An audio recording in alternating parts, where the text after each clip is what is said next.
Sir क्या नाम है आपका? मेरा बबलू चौहान कालापा। आज आप भागवत कथा में बता रहे कैसे क्या अनुभव रहा? अरे बहुत अच्छा अनुभव है, क्या कि हमारे इस क्षेत्र में मुझे तो नहीं लगता कि किसी दूसरे जिले में इतनी भागवत कथा हो रही है। तो हमारे यहाँ हरिपुरा में हर बार मैं आता हूँ। यहाँ के गांव और आसपास गांव में बड़ी भक्ति है कि कल आप देखोगे तो यह यज्ञ जनता हूँ बहुत।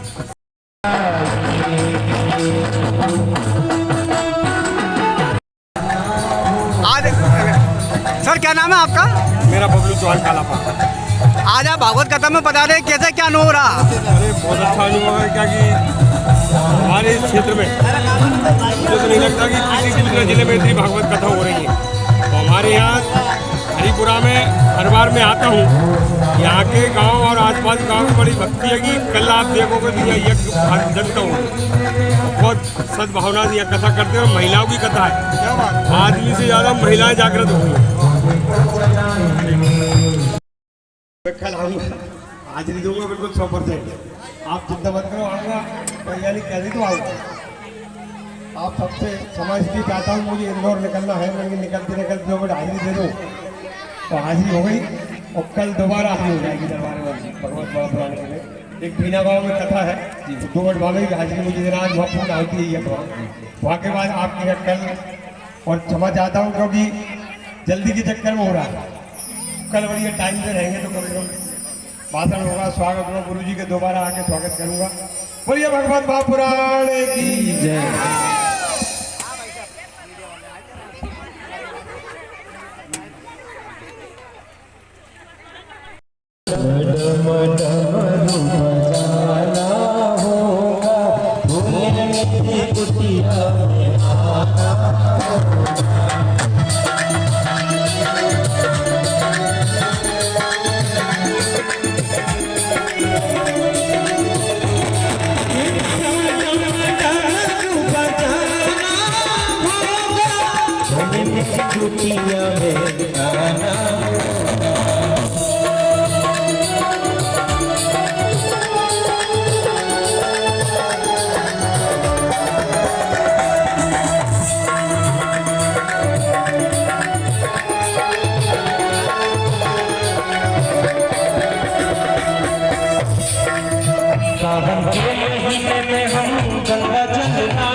सर क्या नाम है आपका? फूल सिंह मीना कोटरा। आपके क्षेत्र में जगह जगह भागवत कथा चल रही है, तो क्या कहना चाहेंगे? भागवत कथा के प्रति लोगों का रुझान बढ़ा है। चांचौड़ा क्षेत्र हमेशा धार्मिक क्षेत्र में सबसे आगे रहा है। यहाँ गांव-गांव में धार्मिक कथाएं हर जगह मिलेगी और लोगों की यहाँ धर्म के प्रति बहुत ही अच्छी आस्थाएं हैं। और यहाँ कम से कम अभी जब तक शादी ब्याह के होंगे उसके पहले तक शादी ये धार्मिक कथा ही चलेंगे।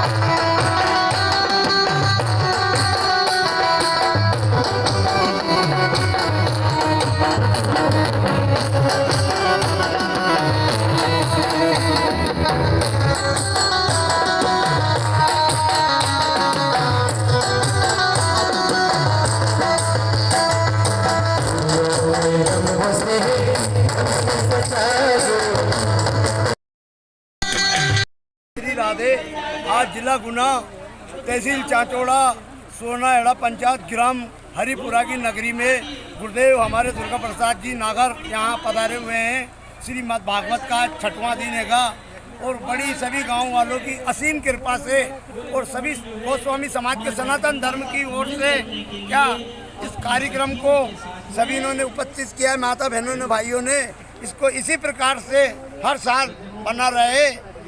और सनातन धर्म की जय, राधे रानी सरकार की जय, हरिपुरा हरि की नगरी की जय। और सभी युवा पीढ़ी से मेरी ये गुजारिश है कि शर्मिंदापन छोड़ दें और सनातन धर्म से नाता जोड़ लें। हरि कृपा बरसेगी। और मैं ये चाहता हूँ कि हिंदुस्तान, भारत सनातन धर्म की ओर से महेंद्र चंदन गिरी गोस्वामी के मुखबिंद से इस हरिपुरा की हरि की नगरी में यहाँ सभी माता बहनें संतों का तांता लगा हुआ है। सनातन धर्म की ओर से मैं सभी को कोटि कोटि का धन्यवाद देता हूँ। क्या नाम है आपका? नाम क्या है? लखन सेन। कहाँ रहते हैं? ये जोगीपुरा ग्राम में। क्या कार्यक्रम है आपके गांव में? हमारे यहाँ भागवत कथा चल रही है। श्री पाने वाले गुरुजी दुर्गा शंकर नागर जी की बहुत भागवत का कार्यक्रम रखा गया है और सभी हिंदू भाई और संगठन मिलकर भागवत माता का आनंद ले रहे हैं और सभी ये चाहते हैं कि हमारे देश में एक नई ऊर्जा चालू होए और उसी कारण सनातन बोर्ड की जो मांग हमारे गुरुजी कर रहे हैं देवकीनंदन ठाकुर जी, उस पे हमारे गांव को भी वो है कि सनातन बोर्ड मतलब आपका पूरा गांव ये चाहता है कि सनातन बोर्ड बने और चाहता है सनातन बोर्ड बने और उसी के लिए मनोकामना कर रहे हैं। भागवत महाकथा का प्रोग्राम रखा है। तो भागवत कथा में भी आप लोग यही प्रार्थना कर रहे हैं कि सनातन बोर्ड बने? बिल्कुल बिल्कुल यही प्रार्थना कर रहे हैं कि सनातन बोर्ड बने हमारे पूरे इंडिया में। बंद कर देना।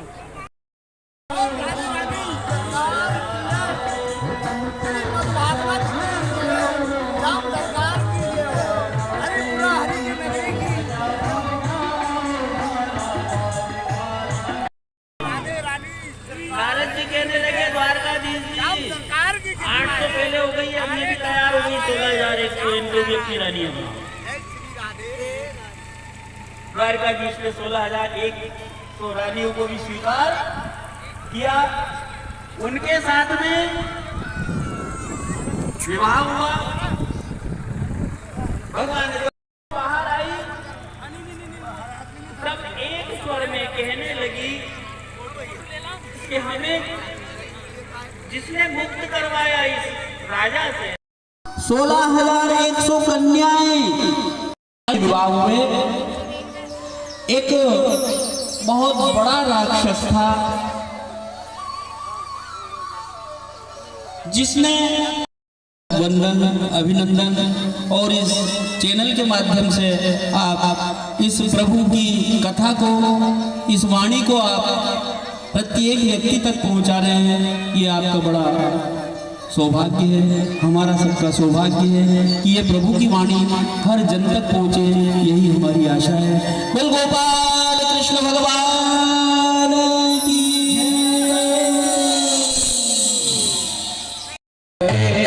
चले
चले आना प्रभु जी चले आना।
बोल गोपाल कृष्ण भगवान की। नारद जी पहुंचे, एक स्त्री जो है यमुना के किनारे बैठ करके तपस्या कर रही। बोले देवी आप कौन हो? ऋषिवर में कालिंदी। बोले आप किसकी तपस्या कर रही हो? तो मैं द्वारकाधीश को अपना पति मान चुकी हूँ। तो देर क्यों कर रही हो? फिर द्वारकाधीश के पास चलो, द्वारकाधीश आपको अंगीकार है। इस प्रकार से कालिंदी के साथ में विवाह हुआ। मित्रविंदा, सत्यभामा, इन सभी के साथ में भगवान का विवाह संपन्न होता है। सज्जनों, 7 विवाह हो चुके। वैसे पहला विवाह माता रुक्मिणी के साथ में हुआ। जय जय हो, आनंद की जय हो, प्रभु आपकी जय हो, हरिपुरा के अंदर गोस्वामी की जय, हरि कृपा बरस रही। जय हो।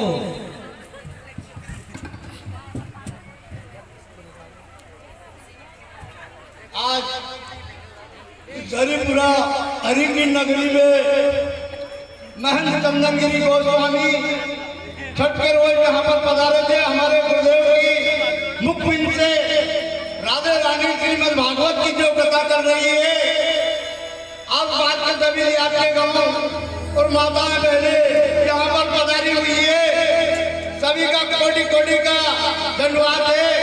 और इस नगरी में हमेशा सभी गांव वासियों भाइयों से चंदा करके एकत्रित होके और श्रीमद् भागवत का हर साल यहाँ पर बिठाई जाती है। और राधे रानी सरकार की जय हो, श्याम सरकार की जय हो, गोपाल कृष्ण की जय हो, हरिपुरा हरि की नगरी की जय हो। हर हर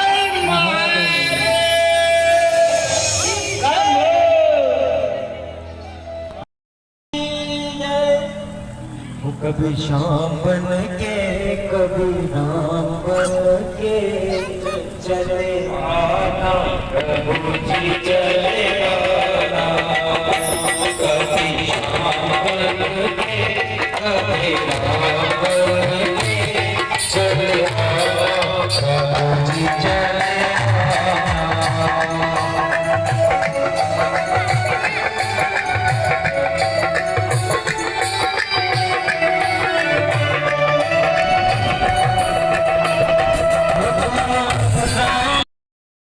आगे बढ़ते हैं, एक गुफा दिखाई दी, उसमें प्रकाश दिखाई दिया। भगवान द्वारकाधीश वहां पर प्रवेश करते हैं, देखते हैं वो मणि वहां पर। जामवंती, ये मणि कहां से लाए तुम? अरे ये मणि तो मैंने वहां से प्राप्त करी है, तो ये मणि हमें दे दो, क्योंकि इस मणि की चोरी हमारे सिर पर आ रही है।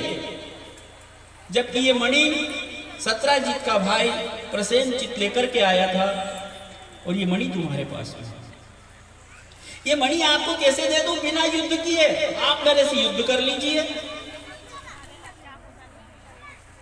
क्योंकि जामवंत जी पहचान गए थे कि ये तो द्वापर युग के, त्रेता युग में जब भगवान राम ने अवतार लिया था तब इनके साथ में रहा था। और जब मैं युद्ध करना चाहता था रामादल में रावण के साथ में, तब ये मना कर देते कि आप तो वृद्ध हो, आप युद्ध मत करो।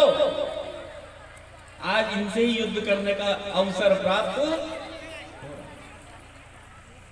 भगवान कृष्ण कह रहे, द्वारकाधीश कह रहे कि ठीक है भैया युद्ध कर लो।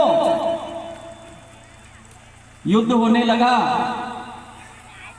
भगवान भी पहचान गए थे, जामवंत जी के चरणों में गिर जाते हैं कि प्रभु आज मेरी वो इच्छा आपने पूरी कर दी जो त्रेता युग में युद्ध के समय आपने मुझे कभी भी युद्ध नहीं लड़ने दिया।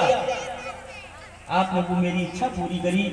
प्रणाम किया, प्रभु ये मणि क्या दूं मैं, केवल मेरी एक पुत्री है जामवंती, ये जामवंती का विवाह भी मैं आपके साथ में करना।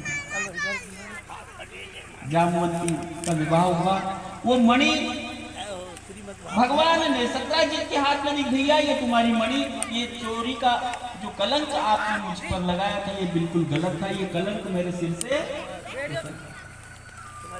सत्राजित ने विचार किया कि ये पूर्ण ब्रह्म परमात्मा है। अपनी कन्या का विवाह भी सत्राजित ने भगवान द्वारकाधीश के साथ में पूर्ण किया और वो मणि कन्यादान में देते। सज्जनों, दूसरा विवाह उनका हुआ कालिंदी। कालिंदी माने यमुना, यमुना मैया, यमुना नदी। कालिंदी जो है यमुना के पुल पर बैठी हुई स्त्री के वेश में चिंतन कर रही है कि मुझे मेरे द्वारकाधीश मिलना चाहिए। उसी समय नारद जी अपनी वीणा बजाते हुए उस गोविंद का गान करते हुए और यमुना की ओर जा रहे थे। वो मांगी थी कहीं ऐसा नहीं हो कि उनने चोरी कर ली हो, तो भगवान कृष्ण को उस मणि की चोरी लगी। क्या हुआ, एक राजा थे जिनका नाम था सत्राजित। सत्राजित सूर्य के उपासक थे, भगवान सूर्य देवता की उपासना करते थे और सूर्य भगवान ने प्रसन्न होकर के उनको एक मणि उपहार दिया और कहा कि ये मणि जहां पर भी रहेगी रोजाना जो है ये स्वर्ण उत्पन्न करेगी। सत्राजित प्रसन्न हुआ, अपनी मणि लेकर के घर पे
कल आऊँगा, आज नहीं दूंगा बिल्कुल 100%। आप चिंता मत करो, आऊँगा तैयारी कह दी तो आऊँगा। आप सबसे समझ की चाहता हूँ, मुझे इंदौर निकलना है, मैं निकलते 2 मिनट हाजिरी दे दूँ तो हाजिरी हो गई और कल दोबारा हाजिरी हो जाएगी दरबार में भगवत बाबा पुराने के लिए। एक बीना गाँव में कथा है, 2 मिनट बाबा की हाजिरी मुझे देना, आज वहाँ पूर्ण होती है वहाँ के बाद आपके कल। और क्षमा चाहता हूँ क्योंकि जल्दी के चक्कर में हो रहा है। कल बढ़िया टाइम से रहेंगे तो कम से कम भाषण होगा, स्वागत होगा, गुरु जी के दोबारा आके स्वागत करूँगा। बोलिए भगवत महापुराण की जय।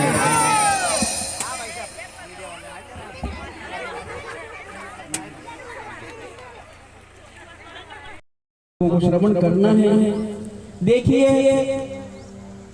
गोस्वामी जी ने कितना अच्छा कहा है कि बड़े भाग्य मानुष तन पावा, सुर दुर्लभ सद ग्रंथ न गावा। ये मनुष्य शरीर बड़े भाग्य से प्राप्त हुआ है। मैंने आपको परसों के प्रसंग में बताया अंतिम दरवाजा है ये। इसी के द्वारा, इसी शरीर के द्वारा हम उस परमात्मा तत्व को जान सकते हैं।